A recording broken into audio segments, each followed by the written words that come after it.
마귀의 근본과 종말. 마귀라는 것은 왜 있느냐에 대하여 먼저 알아야 할 것입니다. 하나님께서 마귀를 사용한다는 것이 분명히 성경에 있는 것을 보면 이것은 하나님께서 택한 자를 시험해 보기 위하여 들어 쓴다는 것이 분명합니다.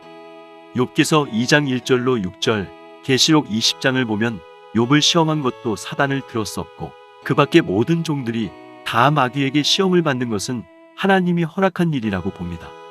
왜냐하면 하나님이 허락지 않은 마귀가 자기 마음대로 활동한다면 하나님과 동등권을 가진 일이 되기 때문입니다.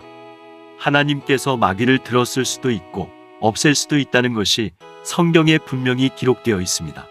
계시록을 보아도 원수의 세력을 허락하기도 했고 없애기도 하는 것을 계시해 보였습니다. 마귀를 들어쓰는 것은 마귀를 이기는 자에게 세세 왕권을 주기 위한 목적입니다.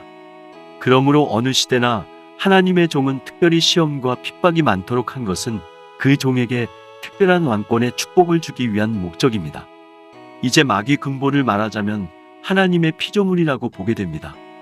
창세기 3장 1절을 보면 가장 간교하게 뱀을 창조했다고 했고 계시록 12장 9절을 보면 큰 용이 내어 쫓기니 옛뱀 곧 마귀라고도 하고 사단이라고도 하는 온천하를 끄이는 자라고 했고 계시록 20장 2절을 보면 용을 잡으니 곧 옛뱀이여 마귀여 사단이라고 하는데 다시는 만국을 미혹하지 못하게 한다고 했으니 미혹을 하게 하는 것도 못하게 하는 것도 하나님이 하시는 일이라고 할 수 있습니다.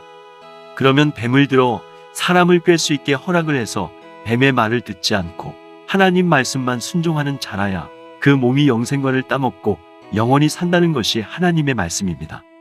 이것은 생명되는 사람을 시험해 보는 일입니다.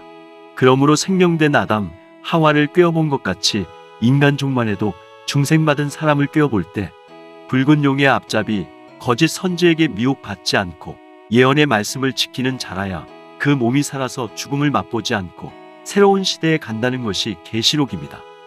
계시록 22장을 보면 주님 다시 올 때의 예언의 말씀을 지키는 자라야 복이 있다고 했고 예언을 가해도 감해도 재앙이라고 했으니 이것이 살아서 지상왕국에 들어가는 자라고 보게 됩니다. 다시 말하면 생명의 사람 아담, 하와는 말씀을 지키지 못함으로 에덴 축복을 빼앗겼고 둘째 아담 예수를 믿고 중생받은 자녀들이 마지막 때의 예언의 말씀을 지킴으로 에덴 축복을 다시 받게 되는 것을 기독교 종말적인 역사라는 것입니다. 이날까지는 예수를 믿음으로 천당을 가는 것은 죽었던 영혼이 중생을 받아서 가는 거요. 중생받은 사람이 마귀 미혹을 이기고 예언의 말씀을 지킴으로 지상 축복을 받는 것을 천년시대라 하는 것입니다. 마귀의 종말에 대하여 말하자면 마태복음 25장 41절에 마귀와 그 사자들을 위하여 예비된 영영한 불이라고 했고 계시록 20장 10절에 미혹하는 마귀가 불과 유황못에 던져진다고 했습니다. 아무리 하나님께서 모든 선지와 사도와 성도를 통하여 하나님의 말씀을 증거했어도 하나님 말씀보다도 마귀의 말을 따라간 자는 마귀와 같이 영원한 불에 들어가는 거요. 마귀의 말을 믿지 않고 하나님의 말씀을 믿는 자가 천국에 가는 것은 다음과 같습니다. 생명의 사람이 양을 잡아 제사드림으로 받는 구원은 구약 때 사람이요 죽은 영들이 예수를 믿고 중생을 받아 천국에 가는 것은 은혜시대 사람이요 중생받은 사람이 예언을 지킴으로 천년왕국에 들어가는 것은 환란시대 사람입니다. 그러나 남을 살리기 위하여 말씀을 가지고 싸워 이긴 자는 왕권을 받고 말씀을 믿고 순종하는 사람은 시민권을 가지게 됩니다. 그러므로 종말의 행위 심판은 천국과 지옥으로 갈라지는 심판인데 왕권을 받은 자 외에는 다 그 심판을 거쳐서 행한 대로 보응을 받게 됩니다. 아멘.